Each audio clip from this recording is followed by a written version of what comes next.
जुड़ी बड़ी खबर दर्शकों तक साझा करें। रिपब्लिक भारत पर बोली है विकास दुबे की पत्नी। विकास बहुत जिद्दी इंसान था। ऋचा दुबे का यह कहना है पति के अपराध के बारे में मुझे पता नहीं है, मैं बच्चों को इस दुनिया से दूर रखती हूं और हमेशा रखा है। तो ये अभी अपडेट आप तक पहुंचा है रिपब्लिक भारत पर। विकास दुबे की पत्नी ने कहा विकास जिद्दी इंसान थे, पति के अपराध के बारे में उन्हें नहीं पता। विकास दुबे की जो वाइफ है वो हमारे साथ मौजूद है। आइए सीधे इनसे बात करते हैं।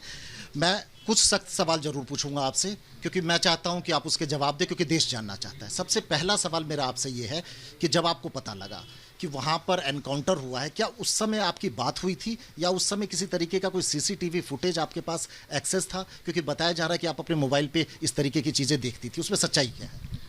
सच्चाई ये है कि कोई फुटेज नहीं था, कुछ नहीं था। विकास से मेरी बात हुई थी। विकास ने 2 बजे के करीब मुझे कॉल किया था और बोला कि मेरी गांव में झगड़ा हो गया। ये नहीं बोला विकास ने मुझसे कि पुलिस वालों पे गोली चलाए। उन्होंने बताया कि मेरा झगड़ा हो गया है सोनू, इस तरीके से गोली चल गई है और तुम बच्चों को लेके घर से हट जाओ। तो मैं बहुत ज़्यादा डर गई थी, क्योंकि 2 बजे की रात थी। घर पे ना मेरे पास गाड़ी है, आप तो देख सकते हो यहाँ कोई कार वगैरह नहीं है। हम लोग के पास ना कोई गाड़ी थी ना कुछ था। मैं डर गई। मैंने उससे गुस्से में बोला कि तूने मेरा घर बर्बाद कर दिया। तो उन्होंने उधर से मुझे थोड़ी गाली गलौज करी। आपस में हम लोगों की काफ़ी मुहाचाई हुई। फिर मैंने फ़ोन पटक दिया, वहीं टूट गया फ़ोन। फिर मैं अपने बच्चों को लेके यूं ही रोड पे निकल गई।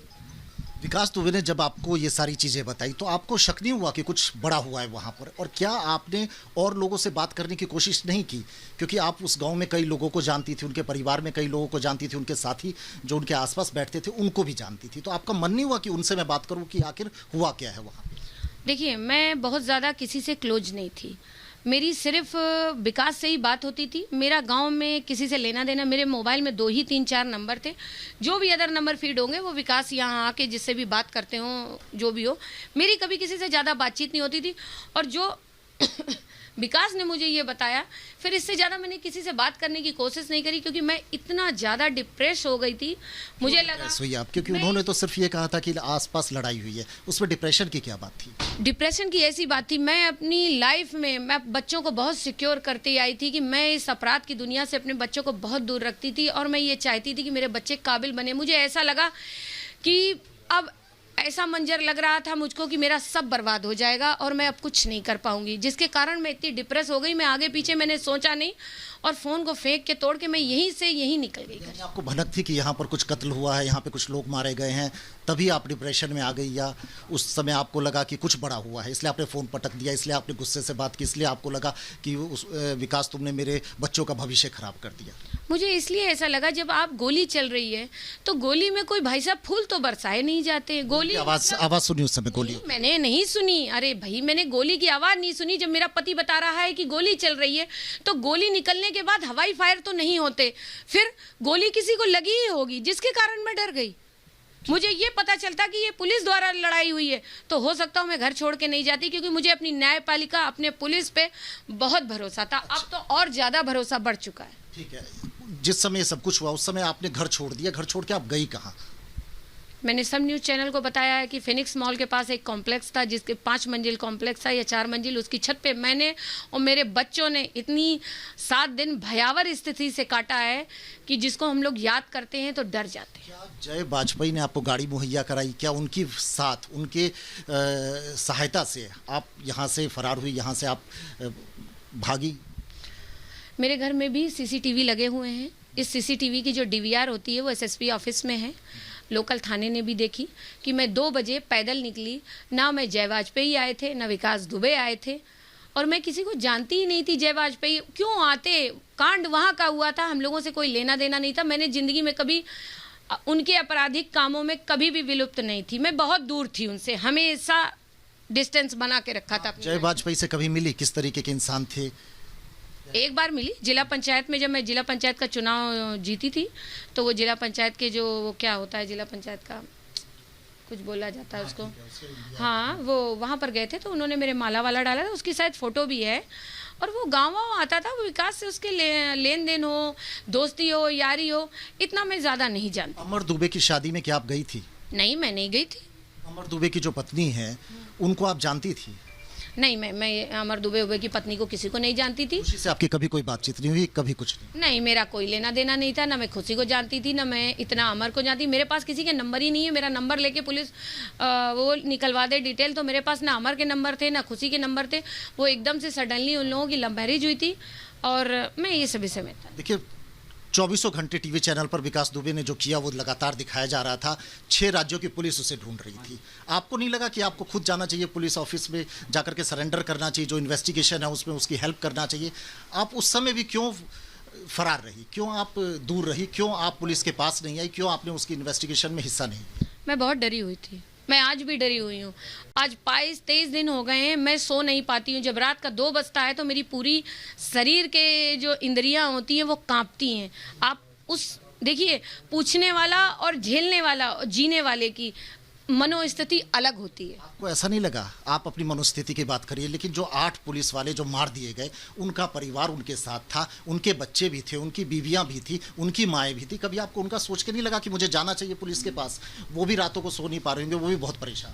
मुझे ऐसा लगा था कि मुझे जाना चाहिए, मगर मैं अपने बच्चों के साथ डरी हुई थी और मैं ये चैनल में नहीं बताना चाहती। मेरा बच्चा बहुत बड़ा वाला काफ़ी बीमार था, जिसके पीछे मैं और भी डरी हुई थी। दवाइयाँ मेरे पास नहीं थी और मैं नहीं बता सकती, क्योंकि मैं इतनी ज़्यादा खुद डरी थी कि मैं आगे कुछ समझ ही नहीं पा रही थी कि मुझे क्या करना चाहिए। और रही बात पुलिस वालों की फैमिली के लिए, मैं सदैव उनसे हमेशा ज़िंदगी भर जब तक धरती पे रहूँगी तब तक उनके परिवार से माफ़ी मांगूंगी और मैं उनसे यही कहूँगी कि मेरे पति की कृत्य की सज़ा मेरे और मेरे बच्चों को ना दी जाए और ना ही हम लोग इस कृत्य में शामिल थे। बस ये था कि हम परिवार थे, मैं बीवी थी, वो उनके वो 2 बच्चे थे। सदैव हम लोग इस चीज़ के लिए सदैव ही माफ़ी मांगेंगे उनसे। विकास दुबे का जब एनकाउंटर हुआ, उससे पहले कई 5 और लोगों का एनकाउंटर लगातार चल रहा था। उस समय भी आपने उनसे संपर्क साधने की कोशिश की विकास दुबे से? क्या बीच में कोई बातचीत हुई आपकी? नहीं, मेरी कोई बातचीत नहीं हुई। ये तो मेरा फ़ोन तो पुलिस के पास है, वो तो खुद ही इस चीज़ को बता सकते हैं कि मेरी किसी से बातचीत हुई। मेरी इतनी पता कैसे लगा विकास दुबे के एनकाउंटर के बारे में? मैं यहाँ पर आई थी क्योंकि मैं घर के पास ही थी, मैं पुलिस के पास ही गई थी अपने आप। एक्चुअली में क्या हुआ, मैं एनकाउंटर कैसे पता लगा है कि एनकाउंटर? तो मैं आपको डिस्कस बता रही हूँ ना। मैं यहीं पर आई थी, घर के पीछे आके घर आ रही थी, क्योंकि यहाँ पर एक नोटिस लगी हुई थी एलडीए की कि आपका घर 9 तारीख को गिरा दिया जाएगा। तो मैं इस तरफ से आ रही थी, तब तक पुलिस वाले मिल गए। उन्होंने मुझे गाड़ी पे बैठा लिया और अपने साथ ले गए और उन्होंने मुझसे पूछताछ करी, आप कहाँ थी, क्या थी। मैंने जो बातें आपको बताई वो भी उनको भी मैंने वही डिस्कस करी। और फिर जब विकास का इनकाउंटर हुआ तो मैं उसी जगह पुलिस के साथ थी। पुलिस ने मुझे विकास का जब आखिरी अंतिम संस्कार था वहाँ मिलवाया, कराया और फिर मैं अपने घर आ गई। पर्सनल सवाल पूछ रहा हूँ, माफ़ी चाहता हूँ मैं उसके लिए। आप विकास दुबे से मिली कैसे, शादी कैसे हुई? मेरे बड़े भाई जो थे राजू, तो वो ऐसा था कि वो और विकास की बहुत अच्छी दोस्ती थी बचपन में, क्योंकि विकास की थोड़े से दूर पे बुआ रहती थी। शास्त्री नगर में एक सेंटर पार्क है, जस्ट उसके पीछे विकास की बुआ रहती थी। वैसे ही विकास की दोस्ती बढ़ी, घर में आना जाना हुआ, हम लोग भी काफ़ी क्लोज्ड हुए। फिर आगे हम लोगों ने ये डिसीज़न लिया कि हम लोग आगे लाइफ बढ़ा सकते हैं, तो मैंने लव मैरिज उनसे शादी करी। तो विकास दुबे के आपराधिक जो गतिविधियां हैं, आपराधिक चीज़ों में वो इन्वॉल्व है, उसके बारे में भी आपको आइडिया होगा?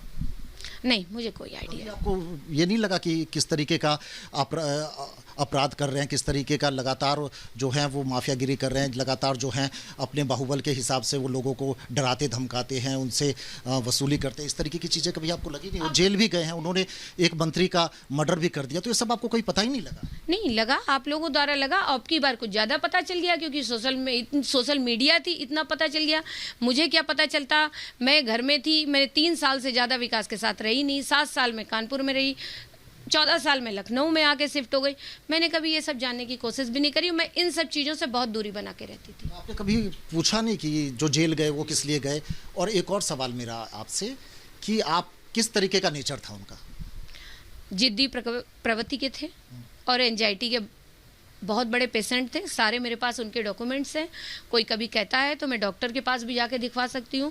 बहुत जिद्दी इंसान थे वो। जिद के आगे अपना सर्वस्व नाश करने पे हमेशा रहते थे। उनको कभी ये नहीं लगता था कि मेरे आगे पीछे, यदि वो जिद्दी इंसान ना होते तो इतना बड़ा वो कृत्य ना करते। गुस्सैल भी थे वो।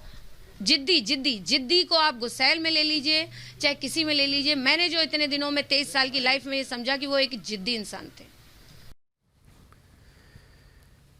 ऋचा दुबे को अभी आप सुन रहे थे। मारे गए एनकाउंटर में बदमाश विकास दुबे की पत्नी। आगे बढ़ते हैं, वक्त अभी एक छोटे से ब्रेक का। ब्रेक के उस